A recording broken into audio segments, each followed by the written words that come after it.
Започнува новиот милениум.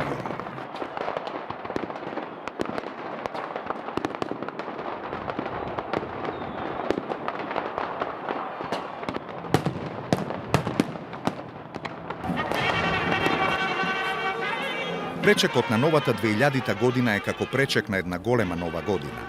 Пречек на новото илјадалетие. Затоа во целиот свет, па и во Македонија, се чувствува поголема еуфорија. Очекувањата од новото што треба да дојде се поголеми.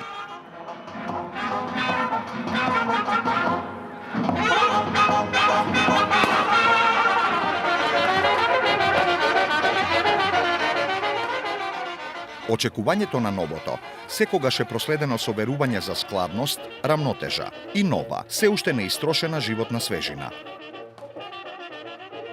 Пред нас е складот и хармонијата. Барем во тоа сакаме да веруваме.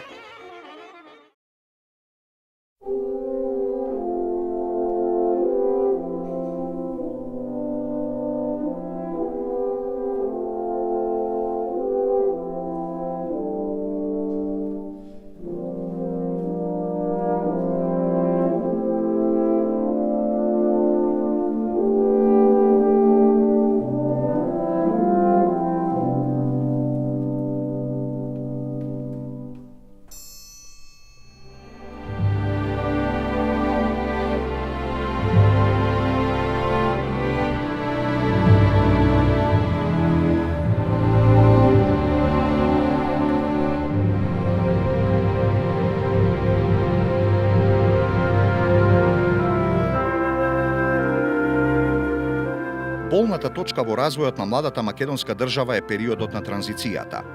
Започна со самото осамостојување и сите верувавме дека тој процес мора или треба еднаш да заврши.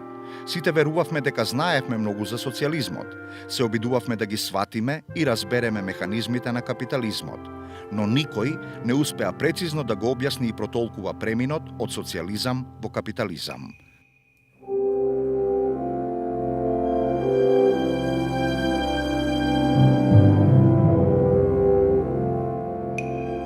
Владата на Македонија се обидува со низа економски мерки да ги стабилизира и ублажи последиците од долгиот и тежок транзицијски период.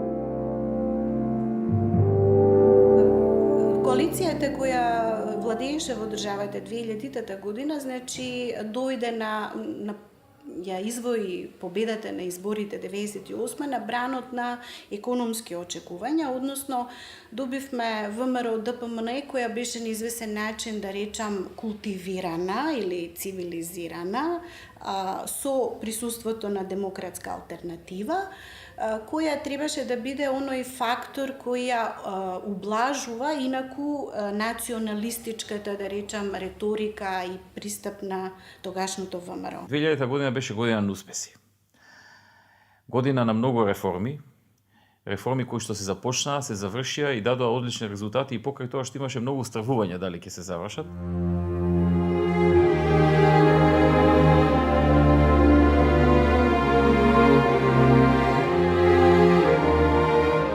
Прецизниот Бишваџит Банерчи од Меѓународниот монетарен фонд веќе 6-ти ден врши проверка докаде сме со реформите. Главните менаџерски тимови со рапорт за сториното во ресорот и со заложба за реализација на економската политика во 2000-та. Воведувањето на фискализацијата и на данокот на додадена вредност, неколкуте склучени аранжмани со Меѓународниот монетарен фонд и ревизија на започнатата приватизација се сериозни чекори на македонската влада во подобрувањето и стабилизирањето на економската слика за младата македонска држава. Се започна најпрви со поведувањето на данокот на додатна вредност или популарно ДДВ.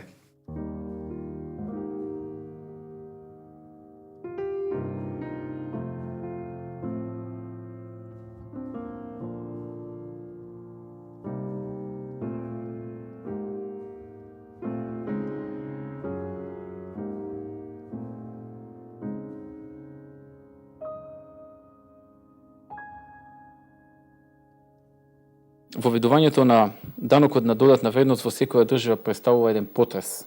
Годината кога се воведува еден таков данок е доста тешка и критична за една буџетска политика. Меѓутоа нема бегање од тоа. Но нема бегање, кога тогаш мора тоа да се преживее. Мораме да поминеме преку тоа. Што и да биде, колку и да ни биде тешко, колку и да има проблеми, колку и да ни треба труд и по било која цена ние мораме да го введеме данокот на додатна вредност, кој што е пракса во сите западни и не само во западните земји и кој што на долг рок на Македонија ќе донесе многу добри можности, многу добри резултати во пребирањето на данокот.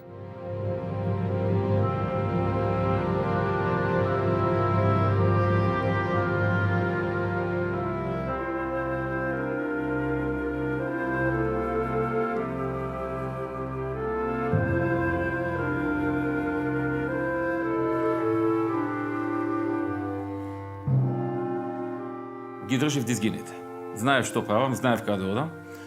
Точно ги имав пресметано сите ризици и можните одговори на тие ризици. Се сеќавам некаде во март 2000 година, значително порасна притисокот на јавноста, вклучувајќи ги медиумите, независни експерти, опозиција и така натаму. Тој почна се пресликува и на министрите во владата. На една од седниците министрите ме прашаа што правиме, дали си свесен каде одиме. Веќе не можеме да најдеме економски експерт што се појавува во јавноста кој што не збори против ова. Дека ќе пропаднеме, дека ќе се случи хаос, дека ќе има големи проблеми. Јас категорично тврдев дека се ќе биде во ред и дека не треба да има стравување.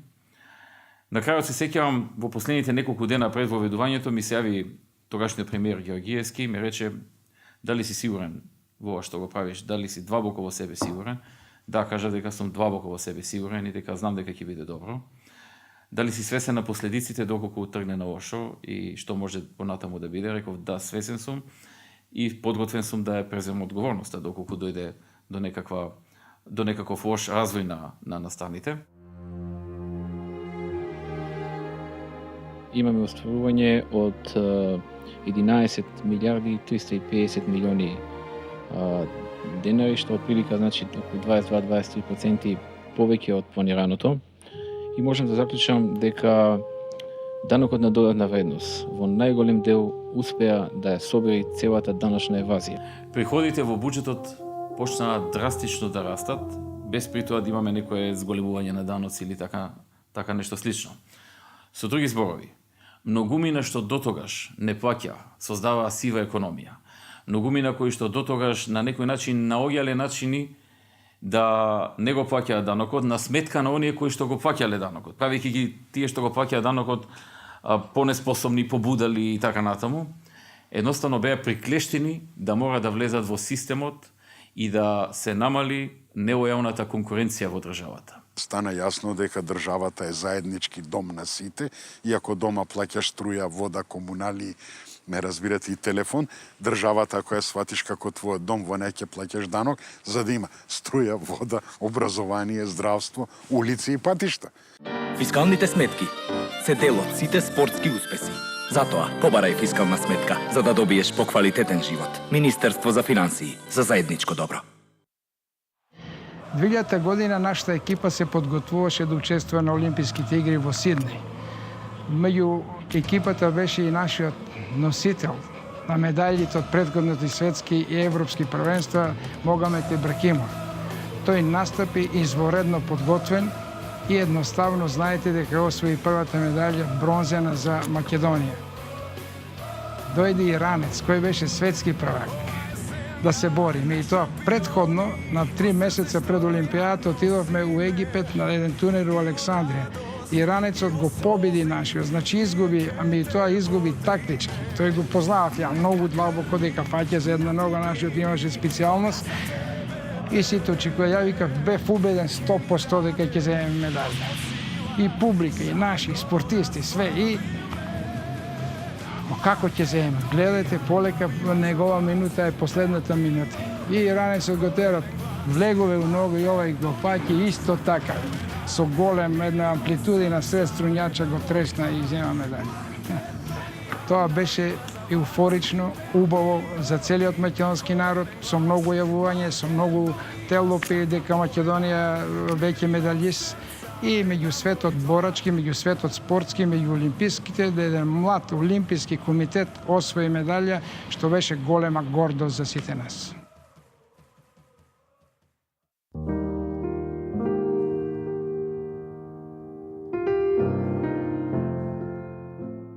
Паралелно со воведувањето на данокот на додатна вредност и со мноштвото состаноци што ги има секој ден за таа работа, паралелно работев на состаноци за спроведување на денационализацијата.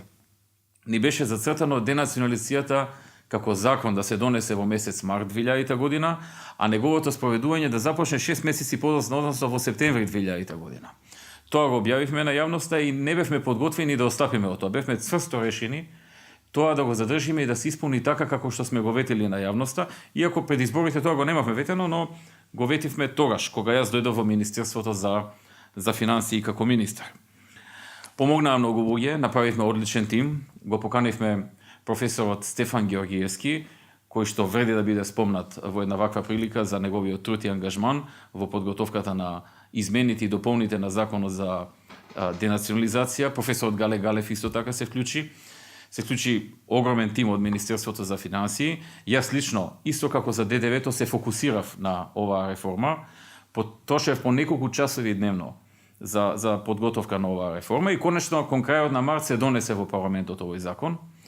И тогаш имаше противници, имаше критичари и така натаму, но законот се донесе. Ветивме дека ќе почне неговото имплементирање од септември 2000 година и точно на 1 септември 2000 година ги поделивме првите решенија за денационализација и на една голема група граѓани кои што беа во првиот бран на денационализација, им доделивме решенија за враќање на нивниот одземен имот или имотот одземен на нивните предци за време на социјализмот, претежно во годините после Втората светска војна.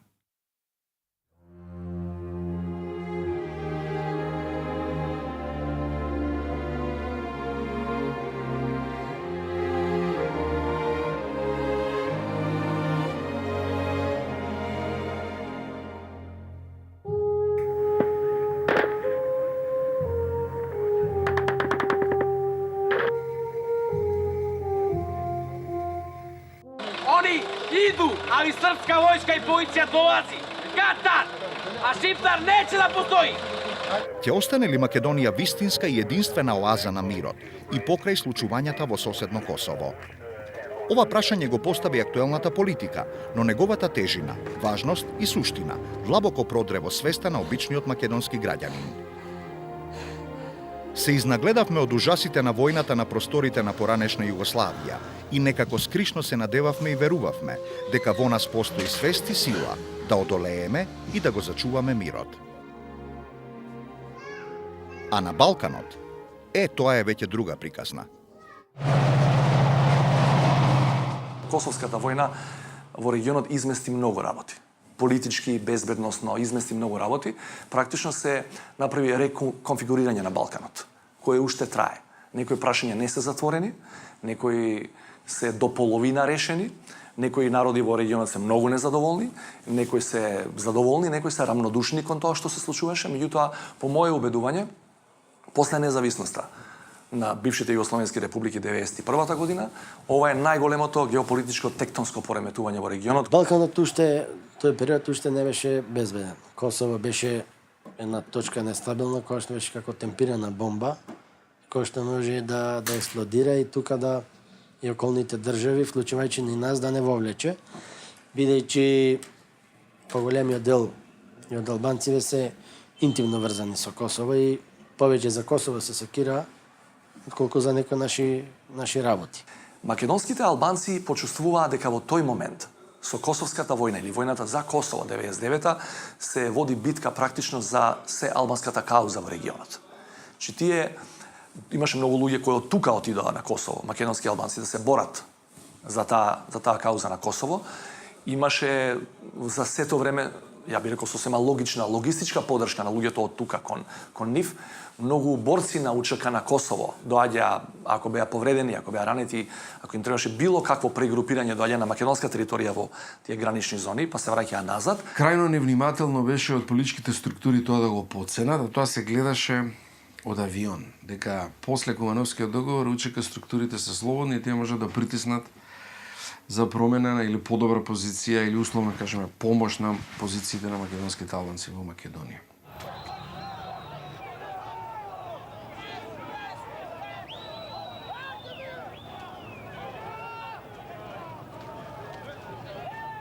Иако Косово веќе беше ослободено, се уште постоеше тензија и веројатност за проширување на конфликтот кон Македонија. I believe the future of the region is good.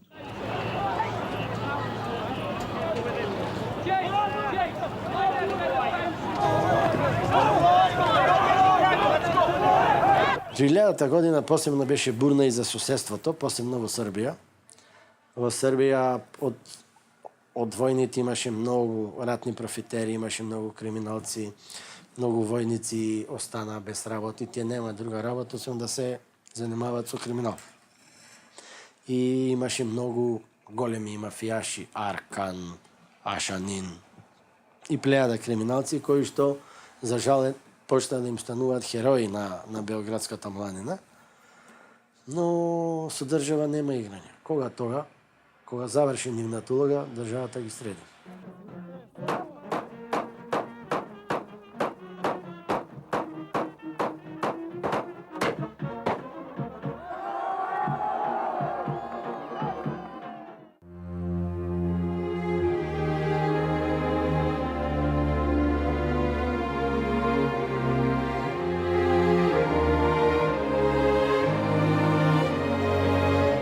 На 15 јануари, во лобито на елитниот белградски хотел Интерконтинентал, беше убиен Желјко Ражњатовиќ Аркан, еден од најозлогласените криминалци и воени злосторници на Балканот. Инциденти се можни од овој тип, меѓутоа вие не можете да имате мафија која е посилна од државата никогаш повеќе на Балканот.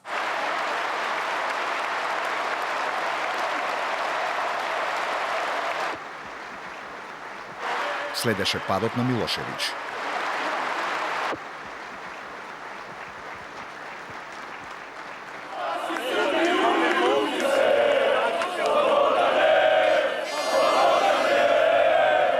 Крајот на режимот на Милошевиќ, освен пресудното значење за идниот развој на Србија и Црна Гора, представува исклучителен настан и за целиот регион. За прв пат, по распадот на Југославија, во сите држави во регионот, на власт се етаблираат демократски влади, кои се посветени на регионалната соработка и интеграција во европските и евроатлантските структури. Во последен момент, всушност, Србија или српскиот народ доби шанса да биде спасен. На некој начин може да се третира ова дека исчезнува лошиот дух од Балканот, околу кого беа сврзани 4 балкански војни и симнат е еден, би рекол, повеќе имагинарен ѕид кој успеа еден човек во рок од 10 години да го препречи во менталната сфера на граѓаните на Србија. После падот, паѓањето на Милошевиќ и уште неизбрана новата влада на Джинџич, која дури од декември беше избрана, се случи настани во Јужна Србија, прво политички настапи, а потоа и директни оружени истапи, конфликти, дојде до формирање на така нареченото ОВПМБ. Балканскиот воен оган беше изгаснат, но жарот се уште тлееше и топлината на широко се чувствуваше. Македонската политика презема низа активности за да се донесе цврст мир и меѓусебно разбирање помеѓу народите и државите на Балканот.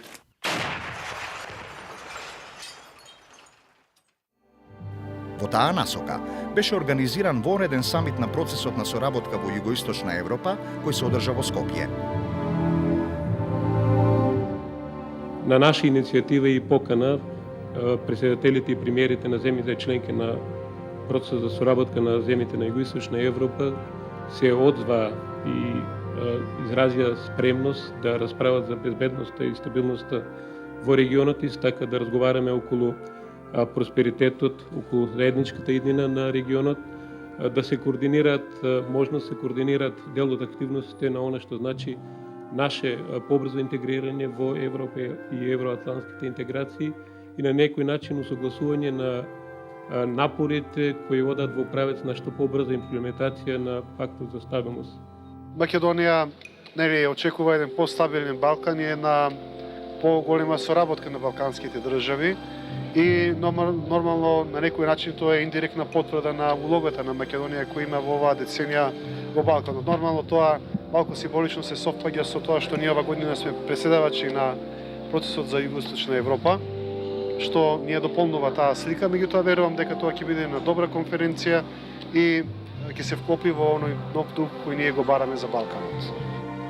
Самитот, кој се одржа непосредно по падот на Милошевиќ, на одреден начин ги верификуваше позитивните промени во регионот преку присуството на новоизбраниот председател на Сојузна Република Југославија, Воислав Коштуница. На билатералната средба меѓу председателите Трајковски и Коштуница, одржана на маргините на Скопскиот самит, беше договорено интензивирање на преговорите и скорешно затворање на најгорливото отворено прашање во односите меѓу двете земји – демаркација на меѓусебната граница. Таа граница си постоеше и пред тоа, и по тоа, и сега, и понатаму се подпишува и други договори. Таа со распадот на поранешна Југославија беше тоа спаѓање речено дека административните граници на државите што ја сочинува поранешна Југославија се државни граници на државите кои произлегува таа тогашна држава.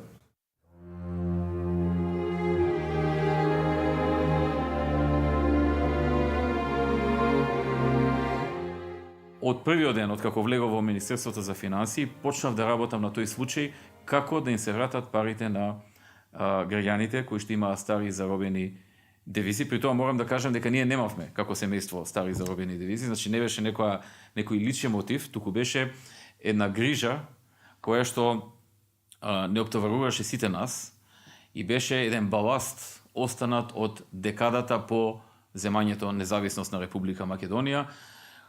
Би рекол, многу граѓани веќе беа почнаа да подзабораваат, да се откажуваат, да сметаат дека тоа е веќе загубена работа и дека треба да ги заборават тие пари.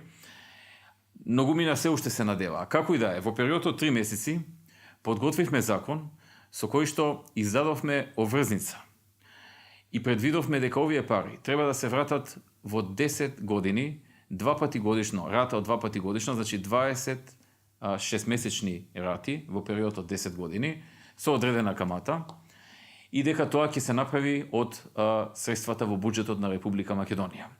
Законот беше дебатиран во собранието, беше прифатен, преходно имавме комуникација и со некои издруженија кои што беа составени од штедачи на ваквите девизни влогови, кои што ги немаше никаде 10 години, тога се појавија кога видеа дека нешто се случува.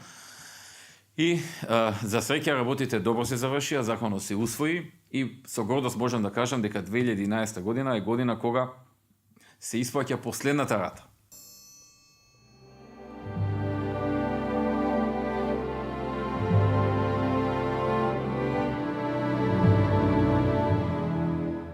Тоа беше годината кога ги завршивме преговорите за стабилизација и асоциација. Ќе треба изvanredно големи промени да се случат на реформски план, на градењето на нашиот систем, на апроксимацијата на двете законодавства. Едно е нормно, на еден нормен законодавен опус што е изграден во рамките на Европската унија, толку години веќе таа постои и на приближување на двете законодавства низ нашите активности дома. Екипата предводена од вице-премиерот тогашен Васил Тупурковски, на кога јас како републички советник, тоа беше политичка функција во тоа време, му бев заменик, за рекордно кратко време успеа да ги заврши преговорите. Тоа всушност не беа преговори, тоа беше практично разговор за тоа кое поглавје, од кој до кој простор што го препушташе Унијата за акомодација на собственото законодавство и на позицијата на државата, да се искористи. За неполни 8 месеци откако се отпочнати преговорите во април оваа година за спогодбата за асоциација и стабилизација, очекуваме на Загребскиот самит да бидат парафирани, а потоа после сите технички процедури да биде и подпишана спогодбата.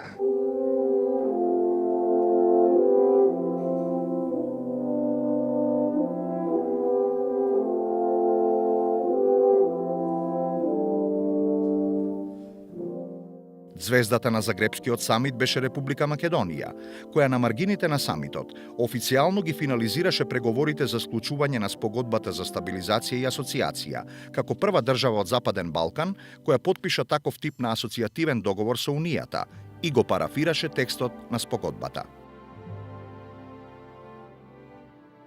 Доста лесно од наша страна ја завршивме работата, бидејќи тогашната влада на ВМРО ДПМН и Демократската алтернатива и ДПА беше однапред договорена меѓу себе, постоеше цврст консенсус меѓу учесничките во таа коалиција, прашањето да се симне од дневен ред што е повргу и да се надомести изгубеното време. Основно е останува и ќе биде навистина едно сериозно прашање за нашата собствена организираност, политичка волја и политичка дисциплина, дури не само на владеечката структура, туку и на купната политичка структура, оваа година да спроведеме интензивен реформски процес. Без тоа ние немаме шанса да ги разрешиме прашањата на нашето приближување кон Европа. На крајот на таа година, Европската банка за обнова и развој објави список на најголеми реформатори за 2000 година како држави. Ке подсетам, Македонија беше прва во Европа. Значи, прва во Европа за 2000 година според спроведените реформи. Тоа за нас беше валоризација на вложениот труд и на направените реформи. По тоа време, како и сега, имавме една политичка групација која во секој потег на владеачката гарнитура, особено ако не беше од нивните редови, му наоѓаше забелешка. Било со пасивно однесување, било со шетање наоколу по државата да докаже дека додека ние преговараме, по планините ни се спремаат терористички групации кои треба да го уриваат поредокот.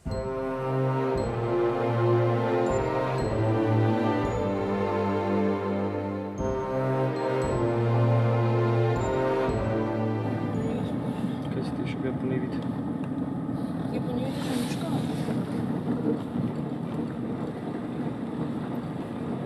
Застани малце, тука застани.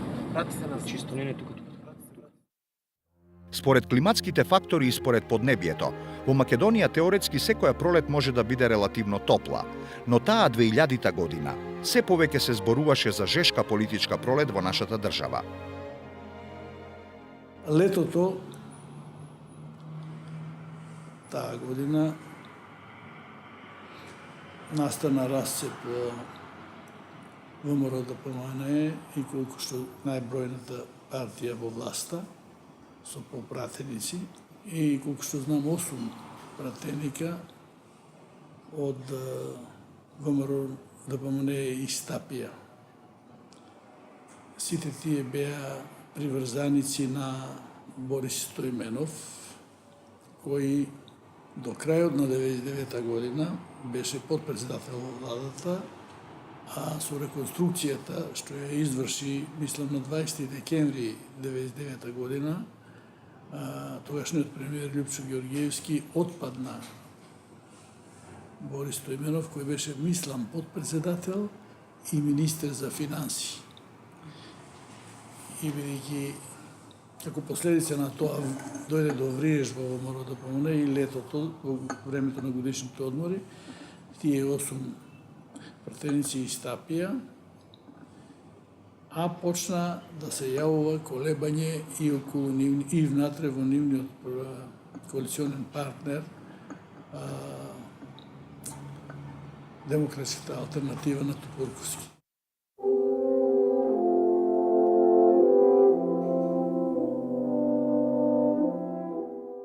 Коалицијата ќе биде само со Демократската алтернатива во овој момент, како што се разговара. Дали нешто ќе излезе со некоја трета партија или четврта, тоа ќе го видиме во понатамошниот тек на настаните. Локални избори 2000 година. Власта добива најмногу градоначалници, но опозицијата ги освојува скоро сите поголеми општини. Владината коалиција почнува да ги покажува првите посериозни слабости и меѓусебни несогласувања. Самиот Тупурковски негде есента јавно истапи дека не одобрува програмата на владата и дека сам ќе предложи алтернативна програма и че ја понуди на владата.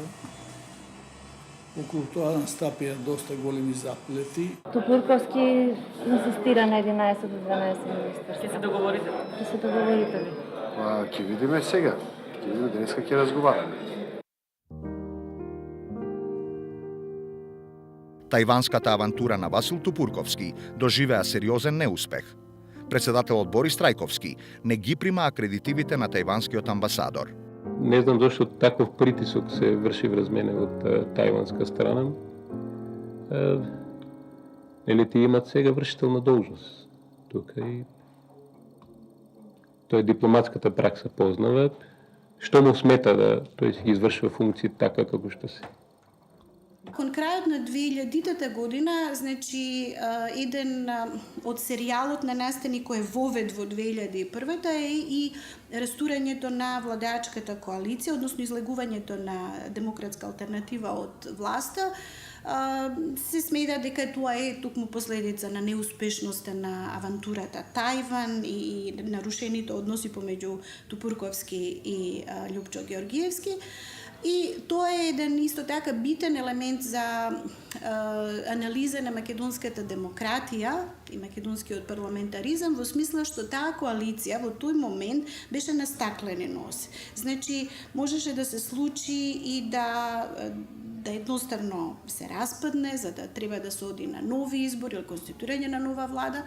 Меѓутоа се случи еден страшен притисок врз парламентарците да преидат од демократска алтернатива, да формираат нова група, односно да останат приврзани до владеачкото мнозинство на ВМРО ДПМН и на тој начин ВМРО фактички ја преживеа таа политичка криза. Дојде до таа промена да службениот дел, оние што останаа со господин Тупурковски, пратеници од демократската алтернатива да истапат од владата и се поставуваше прашање дали таа влада има мнозинство. Се покажа дека владата има мнозинство и без струјата на Борис Стоименов и она на Тупурковски и беа избрани министри кои ги заменија министрите од демократската алтернатива и председателот на собранието.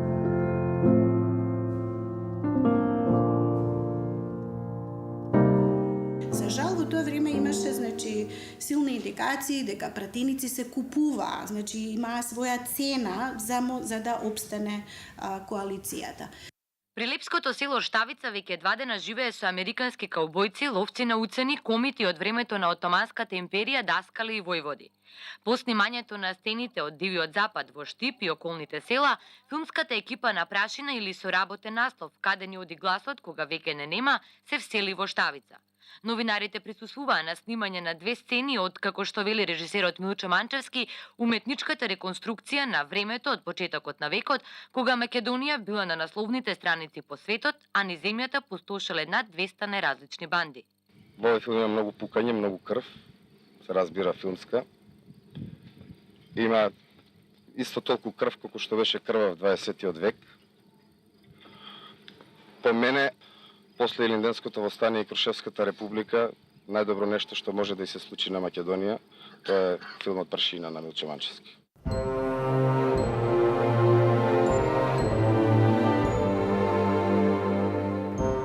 После 98 година е суштествена смена на политичките актери на сцена.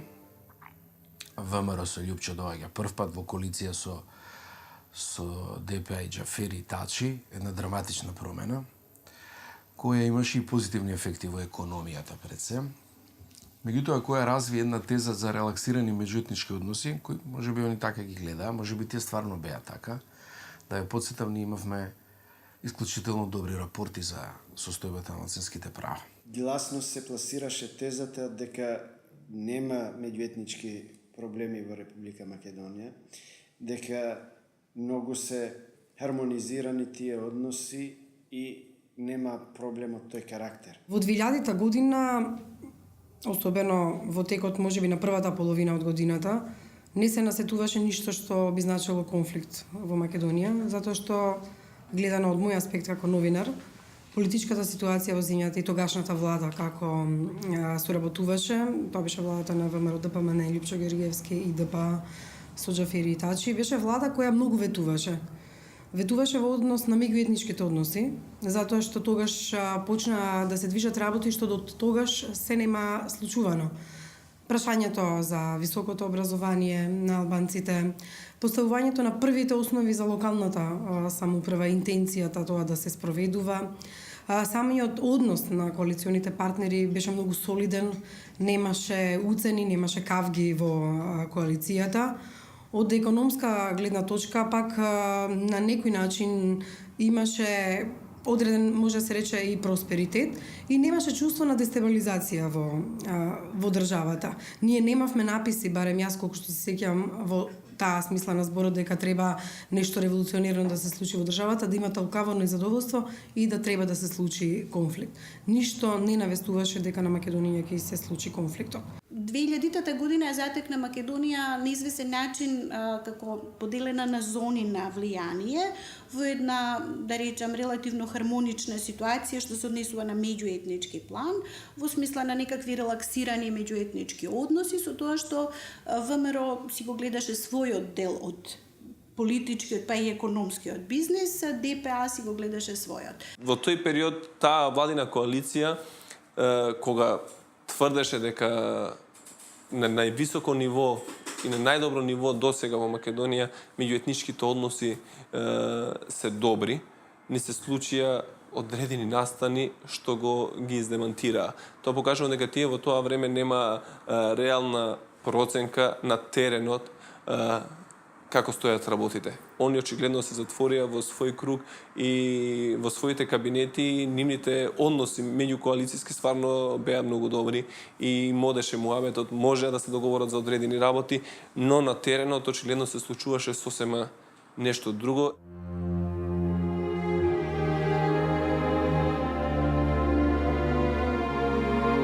2000-та година е период кога посебен акцент беше ставен врз барање на законска рамка за регулирање на употребата на албанскиот јазик во државата. Високиот представник на ОПСЕ за малцински права во Македонија, Макс ван дер Штул, дава предлог за формирање на универзитет во Тетово, во кој наставата ќе се изведува на албански, македонски и англиски јазик. Во чест на високиот представник на ОПСЕ, овој универзитет во Тетово долго време го носеше неофицијалното име Штулов универзитет. Овој зачетник на употребата на албанскиот јазик во високото образование ја отвори долгата јавна дебата. Дали Штуловиот универзитет да биде приватен или да биде под државна капа? Што се однесува до високото образование на албанците во Македонија, мислам дека тоа е еден од генераторите, ако не е главен, ама еден од генераторите кој што доведе за жал да не се случи тоа што ни се случи во 2001. Ги влече корењата, сите знаеме, од далечна 94. година, кога имаше обид да се отвори висока образовна институција, во што албанците тогаш беа спречени. Во таа намера дури падна и жртви. За жал, единствената цел беше да можат на својот мајчин јазик да се образуваат. Јас сум од Западна Македонија, од Струга, значи мене да ме праша и тога, одма, не само високо, значи че им се дадат на албанците образование. Зошто? Ти може со образован човек да се разбереш. Со необразован човек не може да се разбереш, те го зема пиштолот ти пука за 300 денари. А друго е, дај му школа. Никој да сака да учи, ти да му викаш не можеш да учиш, од ова перспектива не знам. Нашата елита тога немала визија.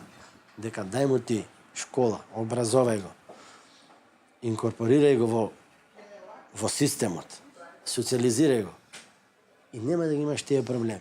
Македонската јавност, односно македонските политички партии тоа време не беа толку свесни и мудри во проценките дека треба да се дозволи такво нешто и да се уважи барањето на албанската заедница. Тоа е што ние немавме идеја. Кутрото ПДП на времето за една педагошка академија протестираше, ние стававме шатори, протестиравме. И кој е епилогот? Епилогот е 2 универзитети. Сега да им дадеш. Од оваа перспектива, ова сега ви изгледа смешно. Но во тоа време тоа се промовираше као губење на македонскиот идентитет на државата, ако албанците учат на албански јазик во терцијарното образование. Тоа влече корени од комунизмот. Тука и таму имаше некои, како ги нарекувавме во тој режим, честни албанци, кои беа и на високи позиции номинално, но системски таа етничка заедница објективно беше на маргините. Ако сакате и по поделбата на ресурсите, и пред 90-та, вие ќе најдете дека некои региони од Македонија се развиваат побрзо, бидејќи добиваат повеќе пари од централниот буџет, отколку, например, Полошкиот крај, кај што е Тетово и Гостивар. Човековите права се неограничена категорија.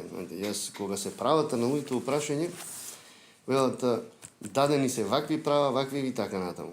Самиот факт дека некој на некого му дава права, говори дека некој е во позиција да дава, а некој е во позиција да бара.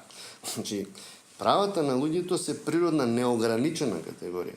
Дај Боже да дојдеме во ситуација никој од никого да нема потреба да бара права. Значи, постоја внатрешни причини за конфликт. Ја воопшто не велам, кажувајќи го ова, дека имаа право тие што пукаа во полицијата и во војската, напротив. Мислам дека се, тоа е мојата животна филозофија, ама баш се, мора да се одработи низ институциите. И мора да се договориме како луѓе, наместо да пукаме еден во друг и дури потоа да речеме, ај сега да разговараме. Значи, не го оправдувам тоа, само ви кажувам, постоеше фрустрација на албанската заедница, која 10 години по комунизмот практично воопшто не беше интегрирана во системот.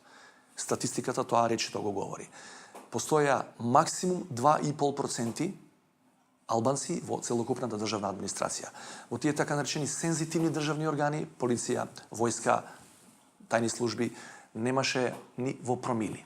Се укажуваше на тоа дека нешто се спрема, но никој не сакаше да верува дека нешто се спрема посериозно во Република Македонија. Политичката и меѓуетничката ситуација во северозападна Македонија почна да се влошува.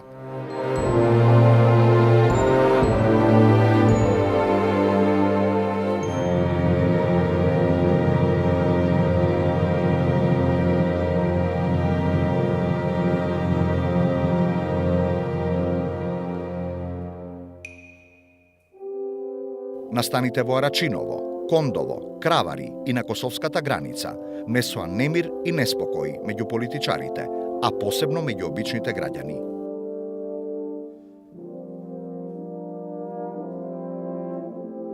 Синоќ околу 22 часот и 30 минути на патот за село Арачиново Скопско, близу фудбалското игралиште на фудбалскиот клуб Шкендија, засега непознати сторители извршиле напад со огнено оружје во припадници на Министерството за внатрешни работи, кои вршеле контрола на моторни возила во врска со попречување на кривичните дела, одземање и кражби на возила на подрачјето на град Скопје. При нападот од сторителите биле употребени 3 автоматски пушки и 1 пиштол, а од истрелите животот го загубиле Ерол Готак, 27 годишен инспектор во ОВР Газибава, Кирил Петрушевски, 23 годишен полицаец во полициската станица Газибава и 26 годишниот Ацо Ангеловски, полицаец во полициската станица за безбедност на патниот сообраќај. Ни се случи Арачиново, каде загина тројца полицајци. Мотивите иако беа криминални за тоа случување, но очигледно некој многу добро го испланирал тоа да заземе таков тек. Од самиот ден на злосторот постојат тенденции тој да се злоупотреби за поттикнување на меѓуетнички тензии во државата, имајќи предвид дека меѓуетничките односи се еден од најважните фактори за стабилноста на нашата држава. МВР мора да ги расветли мотивите на убиците и тоа да го соопшти јавно, бидејќи една работа е ако се работи за класичен криминален акт, а друго е ако е во прашање убиство од други победи, например, верска нетрпеливост или политички цели. Тогаш во целиот свет тоа се нарекува тероризам. Случајот во Арачиново според мене е класичен криминален акт со дебела криминална позадина, чија генеза допира години наназад во периодот на владењето на Социјалдемократскиот сојуз. Зарем и понатаму ќе дозволиме, колеги пратеници, методот на распитување, на распит да биде со малтретирање? кога сето тоа може да се направи многу софистицирано. Во тој период, мислам дека премиерот беше уверуван од неговиот коалиционен партнер од албанската страна дека нема ништо да се случи, дека се е во ред, дека се тоа изолирани инциденти. И мислам дека премиерот веруваше во тоа, дека тоа се изолирани инциденти. Иако службите укажува на тоа дека се припрема нешто, дека се спрема нешто. Ете, јас се уште не би сакал да давам никаква политичка конотација на инцидентите, меѓутоа се уште длабоко сме убедени дека се работи за криминални спреги.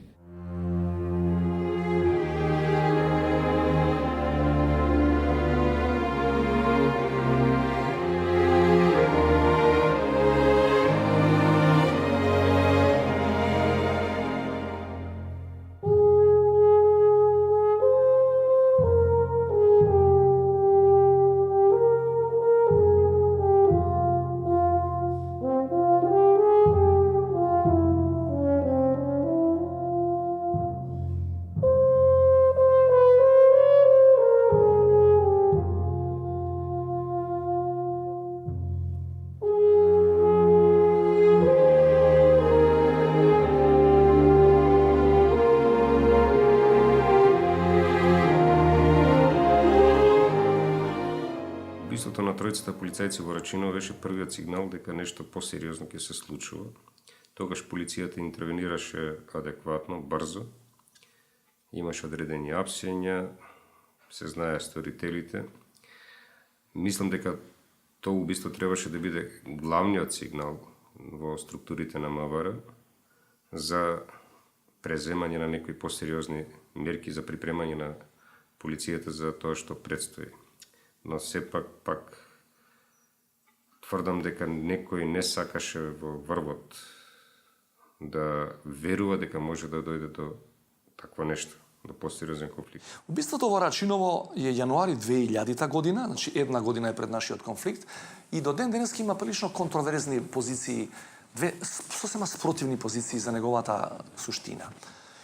Значи, освен што имаме 3 полицајци убиени на влезот во селото при вршење на редовна полициска патрола, некои луѓе се склони да веруваат дека тоа е практично почетокот на македонскиот конфликт.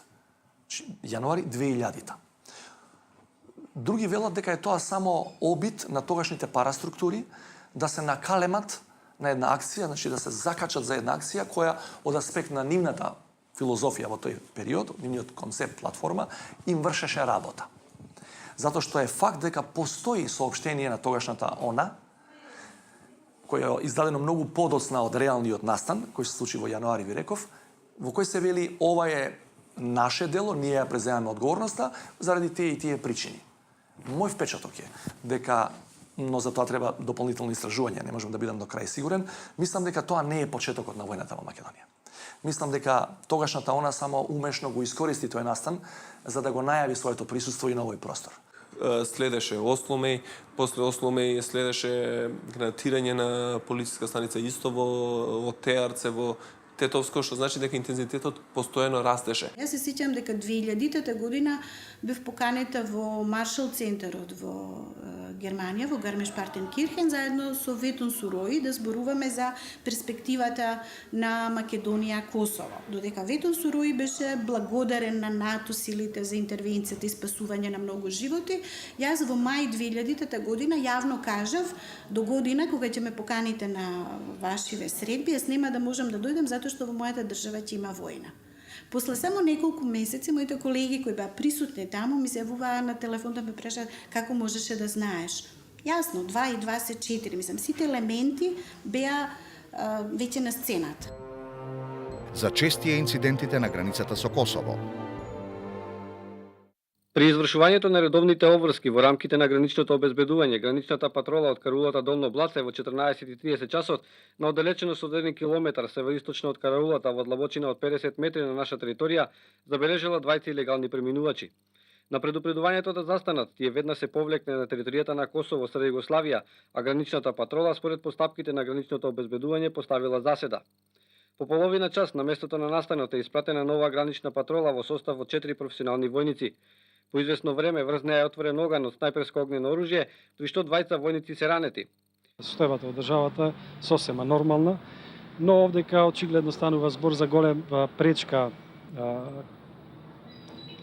во однос на армијата на Република Македонија, која ми ги отежнува шверцот и бизнес интересите на одредени групации кои сакат да постигнуваат големи профити. Меѓутоа, жалосно е тоа што, а и за нас е прилично непријатно, што се употребуваат крајно ригорозни методи.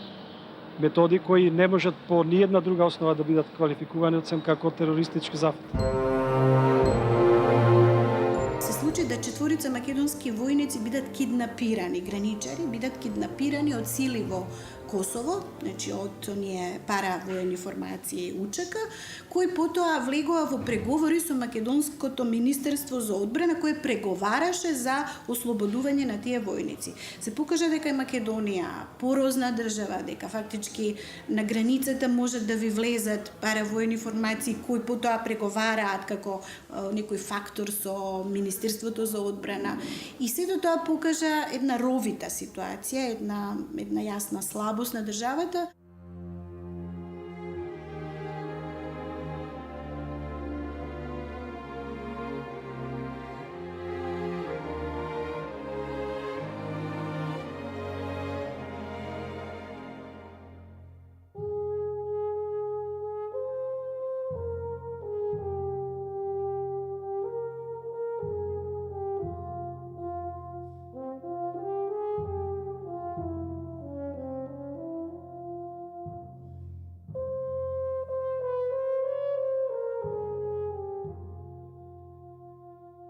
Мојата теза е дека регионалната динамика од Косово и од Јужна Србија беше посилна отколку внатрешната динамика во Македонија. Јас често знам да кажам дека и да беше идеална меѓуетничката ситуација внатре во Македонија, а не беше, и да беше идеална, повторно регионалната динамика после туку-што завршен косовски конфликт, пошто туку-што завршен конфликт во Прешевската долина, кој каде што исто имаше меѓународна заедница и еден вид на мировен договор меѓу српската држава и тие бунтовници на југот на Србија, повторно ќе имаше обиди од некој од нив да го пренесат тоа насилство и преку граница. И тоа се случи. Че во првите 2 до 3 месеци од македонскиот конфликт ние имаме доминантен број на борци од таа структура кои доаѓаат од преку граница. И после одредени акции се враќаат пак преку граница назад. На почетокот немаше организирано луѓе од страна или ова, значи беа локални луѓе, но од денешен аспект мене ми е јасно дека тоа албанскиот фактор во тој момент го нема смислено. Значи тоа сигурен сум дека се одредени странски служби кои им одговараше да се направи криза во Македонија, манипулирајќи ги албанците, одредена група на кај албанците, значи. Тоа беше една помала група која покасно премина во организирани формации кои излезе со политички барања и ред други работи. Мислам дека главна цел на почетокот беше да се предизвика криза. Мислам дека иницијатори за се тоа или заслуга што ни се случуваше имаат многу странски служби очигледно од соседните земји. Причината мислам дека беше Косово. Албанскиот фактор мислам дека сега разбра зошто беа изманипулирани. Тогаш се пролонгираше скоро за 10 години признавањето на Косово и на некои други работи, што се случува од денешен аспект. Самиот инцидент, самиот вооружен конфликт во Македонија допринесе на штета на албанците. Дури и самите албанци се оградуваа од одредени групи и така натаму. И имавме една парадоксална состојба. Ние нормално си живееме и со албанци, македонци, така си комуницираме. На друга страна има некои таму луѓе што се собрале во некои групи и пукаат на армијата или на полицијата и поставуваат некои мини таму, дигаат во воздух возила и така натаму, што е многу неубава работа. Значи, тоа сега се поставува прашање тие луѓе во тие групи за чии цели и за чии интереси работат. Да не се случеше инцидентот во Македонија, Косово ќе беше многу порано признаето како република. Јасно е што сакам да кажам. 2000-та го најави новиот милениум. Тоа беше година на големи очекувања и уште поголеми надежи. Македонскиот народ се надеваше на мирен живот и просперитет на иднина, но 2000-тата ги навести бурните случувања што допрва следупаа.